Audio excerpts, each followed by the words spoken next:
Oke, halo. Selamat hari Minggu, selamat weekend teman-teman semuanya. Norma, Noval, kita sudah sampai di Jakarta ya.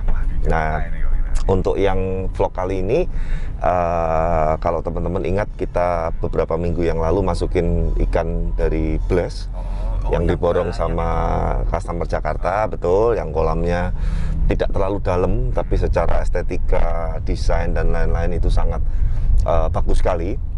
Nah, beliau ini nambah ikan baru nih, ada sekitar 13 ekor lagi nih. Jadi yang kemarin 35 ekor itu masih kurang berisi lah ibaratnya. Ya kan saya selalu bilang kan bahwa kolam itu ibarat kanvasnya lukisan, lukisannya itu koi-koinya. Dan kebetulan koi-koi beliau yang baru ini, nanti teman-teman akan lihat secara kualitas, warna maupun pemilihan jenis ikannya ini akan menambah keindahan dan akan menambah kevariatifan warna di kolam beliau tersebut gitu. Nah, teknisnya sebetulnya kita kan berangkat di Jakarta sudah dari Jumat. Kebetulan kita ngecek dulu ke beberapa proyek kolam di daerah Jakarta, Tangerang dan sekitarnya. Nah, ikan tuh berangkat dari Semarang kemarin Sabtu. Oh, Sabtu ya, Pak? Nah, pagi ini sudah nyampe nih. Tadi customernya udah WA, Pak, ikannya udah nyampe duluan. Kita nyusulin dari hotel untuk ke sana juga. Nah, nanti proses masuk kolamnya langsung. Ada beberapa poin yang nanti saya kepengen edukasi dan sekali lagi kasih catatan di bawah Norma nanti ya. Jangan ditiru mentah-mentah. Karena nanti ada beberapa case yang saya akan jelaskan teknisnya waktu kita memindahkan ikan-ikan baru ini ke kolam. Kok nggak melalui proses karantina, Pak? Langsung masuk kolam, kenapa gitu. Nah, itulah yang saya bilang bahwa memang case ini, koi ini memiliki apa ya, case atau perlakuan yang berbeda-beda. Nah, tapi intinya kali ini teman-teman nanti kita akan vlogkan, kita akan sharingkan juga, kita akan tunjukin ke teman-teman teknis memindahkan ikan baru ke kolam tanpa karantina langsung. Tapi nanti ada catatan penting di sini, intinya jangan ditiru mentah-mentah. Ya, teknisnya nanti kita akan jelaskan kalau kita udah nyampe lokasi. Nah, kita kayaknya ini juga udah dekat. Kita lanjut nanti saat sudah sampai di lokasi.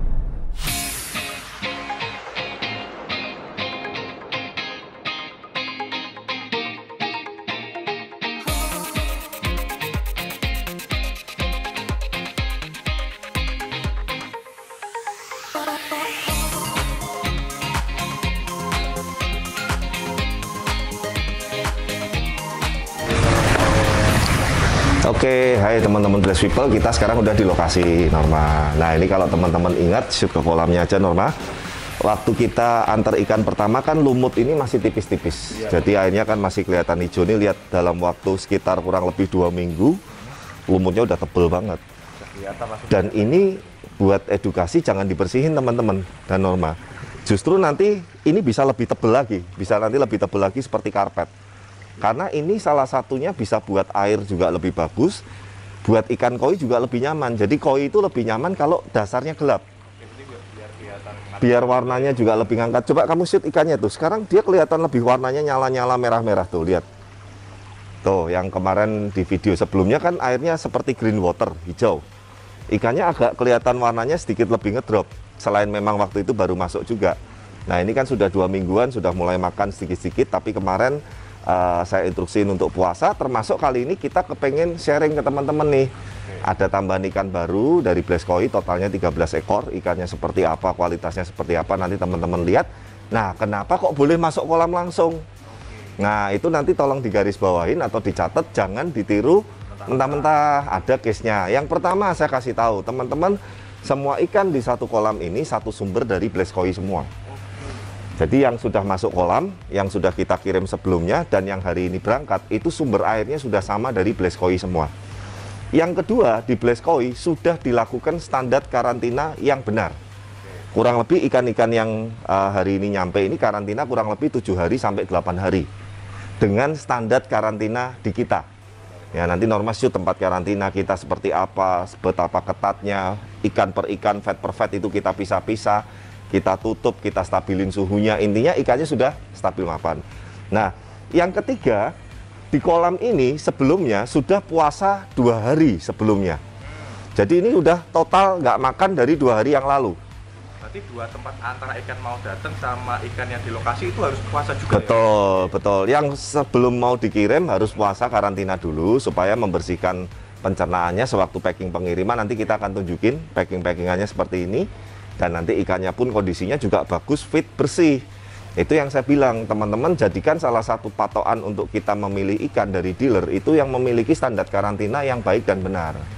Gitu loh. Kadang ya maaf ya, bukan kita mau sekali lagi apa-apa, ada beberapa seller dan dealer yang kadang karantinanya kurang disiplin gitu loh. Nah, itu hati-hati, apalagi yang suka koboi yang ikan baru langsung masuk kolam. Nah, itu harus benar-benar cari yang ibaratnya secara ikan dan standar karantinanya itu yang benar. Nah, kemudian selanjutnya seperti ini aja Norma. Nah, ini ya. Jadi ikan sebelumnya kita, ini air dari sumber yang sama dengan kolam ini. Nah, ikan yang datang ini nanti kita apung-apungin seperti ini kurang lebih 10 menitan lah per kantongnya. Nah, setelah itu kita lepas. Ini supaya teman-teman tahu tutorialnya kalau mengalami case sama seperti kali ini ya. Sekali lagi, ini tanpa karantina, langsung masuk kolam. Tapi ada beberapa poin-poin yang tadi saya jelaskan di depan, jangan dilanggar gitu loh. Misalkan kalau teman-teman suka ambil ikan dari berbagai sumber, saran saya hati-hati tuh, jangan langsung masuk kolam tuh, bahaya sekali. Kalau yang terjadi namanya crash bakteri, wow itu nggak main-main tuh, bisa habis satu kolam tuh. Nah, makanya kan ini karena kita memang beliau ini semua ikan full dari kita semua, dan memang beliau ini customer kita semua rata-rata satu kolam itu ikan, memang bukan rata-rata sih, semua ikan dari kita, makanya kita handlein sekalian sampai beres masuk kolam. Nah, ini dikenalin air kolam seperti ini dulu. Lama? Ya, nggak usah lama-lama, beberapa detik aja, biar dia nggak kaget gitu loh maksud saya. Dan beliau ini sama seperti saya Norma, suka ikan-ikan jantan nih. Nih kita lihat ya, ini jantan semua nih dua-duanya. Gosiki. Wih, gosikinya nih makin. Nih gila, perjalanan dan puasa lama merahnya kayak gitu. Ini Utsuri, ini gosikinya lokal, Utsurinya import. Nah, ini tolong buangin Norma. Val. Buang di sini ya. Nah, kita sekalian waktu ikan kita keluarin dari kantong ini, kita cek apakah dia ada sesuatu yang ibaratnya yang luka, atau ada sesuatu yang bermasalah atau enggak gitu kan. Nah, makanya intinya kan ikan baru datang itu kita harus langsung mengecek, jangan nunggu besok-besok gitu loh. Makanya kita pun begitu ada ikan baru datang, baik dari yang Jepang ataupun dari lokal ataupun dari dealer, itu kita langsung melakukan pengecekan sebelum kita lakukan ke masuk karantina atau masuk ke kolam langsung seperti itu. Nah, ini overall dua ikan ini oke sekali. Kemudian kita ambil satu lagi nih Norma, seperti ini. Nah, ini yang namanya PK. PK ini adalah tolong plastiknya yang tadi aku ambilin satu tapi jangan rangkep ya, satu aja. Oh ya, aku mau tanya, ini PK ini dikasih berapa Pak takarannya? Ya kurang lebih sih, ya ini saya sih nggak pernah ngitung apanya, detailnya ya Norma ya, tapi kurang lebih sih sudah agak ungu seperti ini, jangan terlalu pekat-pekat teman-teman. Oke. Ya, saya selalu patahalnya sih saya lagi feeling. Jadi nggak usah takut karena PK ini juga kita lakukan hanya beberapa detik. Jadi yang penting jangan terlalu banyak-banyak lah, jangan pekat-pekat. Kurang lebih warna ungu birunya seperti ini nih. Udah mulai ya Pak? Ya, tolong satu plastiknya ya. Nah,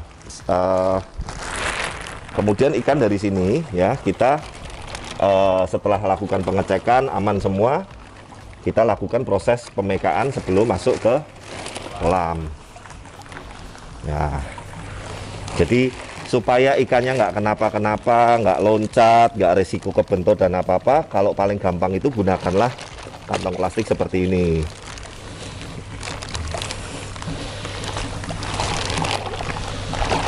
Ya, nah ini kita lakukan pengusapan simple seperti ini. Nah, saya biasanya yang paling sering raba ini bagian bawahnya, karena kadang bagian bawah ikan ini seringkali mungkin entah luka entah apa itu kan nggak kelihatan. Tapi kita raba seperti ini, kita bisa tahu ini ikan ada luka nggak di bawahnya itu. Kalau ada luka kita akan rasain kasap sekali gitu. Ya, ini mulus sekali ini semua. Nah, kalau teman-teman ngerasain seperti di sirip dayung pipi ini kok kasar, ini ikan jantan. Ya, salah satu ciri-ciri ikan jantan yang kasat mata itu biasanya ukuran di atas 35 cm ini, pipi, insang itu udah kasar banget nih, seperti Utsuri ini, yang Sinodavam. Wih, sini merahnya mantep banget. Padahal apa namanya, kondisinya ikan ini ibaratnya habis perjalanan jauh ya, gosikinya nih lihat. Merahnya kayak gini ya. Nah, udah aman semua, kita pindah ke kolam. Ya, yuk sebelum masuk kolam.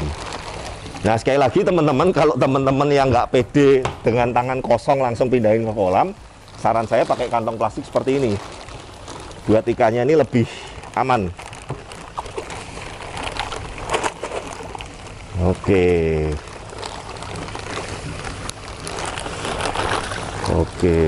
Nah, kurang lebih seperti itu Norma. Nah, itu biasa kalau ikan baru masuk itu dia sedikit agak panik, lari-lari sedikit, itu dia lagi adaptasi. Nah, itu udah mulai gerombol dengan teman-temannya, dengan koloni, seperti itu aman. Nah, kurang lebih seperti itu kita akan lakuin juga supaya nggak kelamaan. Kan yang penting saya udah jelaskan di depan tadi. Nah, sekarang mungkin nanti teman-teman ikutin videonya ikan-ikan yang lain seperti apa. Ya, oke.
Oke, nah teman-teman itu tadi 13 ikan koi ekor baru yang masuk ke kolamnya beliau gitu. Nah, Norma bisa shoot nih sekarang udah lebih variatif warnanya sama lebih terisi kolamnya. Kemarin kan masih agak sepi ya.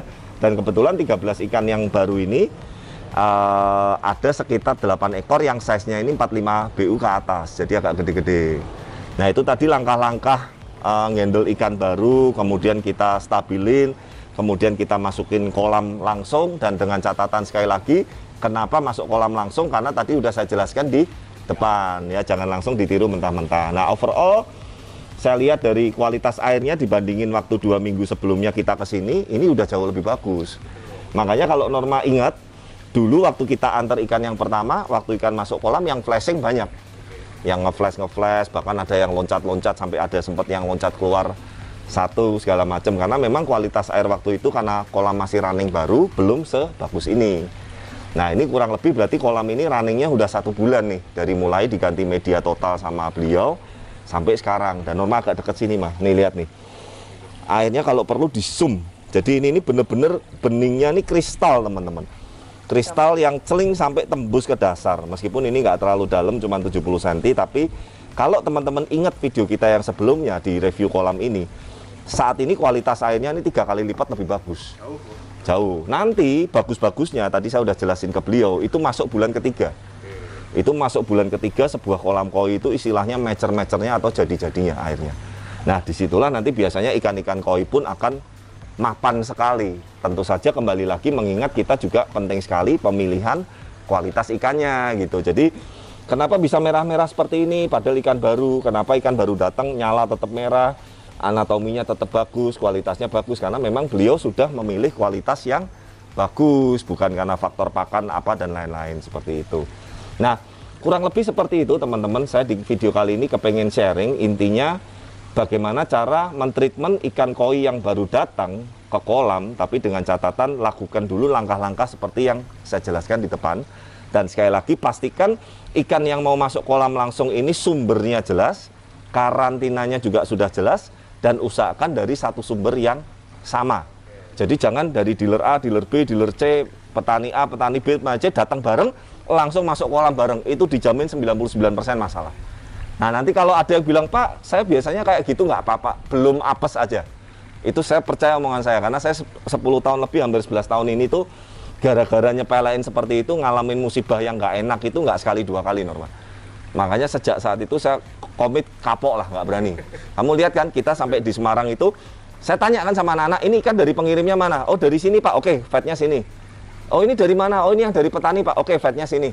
Itu kan saya pisah-pisah semua normal, nggak berani juga ikan baru datang langsung fatnya dicampur-campur, seperti itu. Nah kurang lebih seperti itu teman-teman. Jangan lupa terus ikuti video-video kami berikutnya.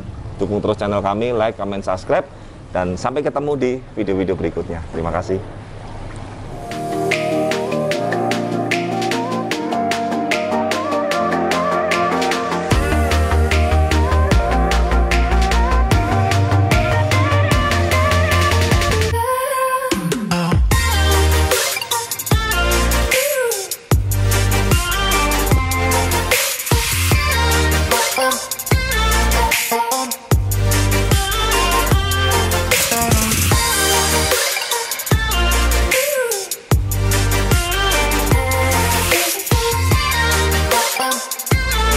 On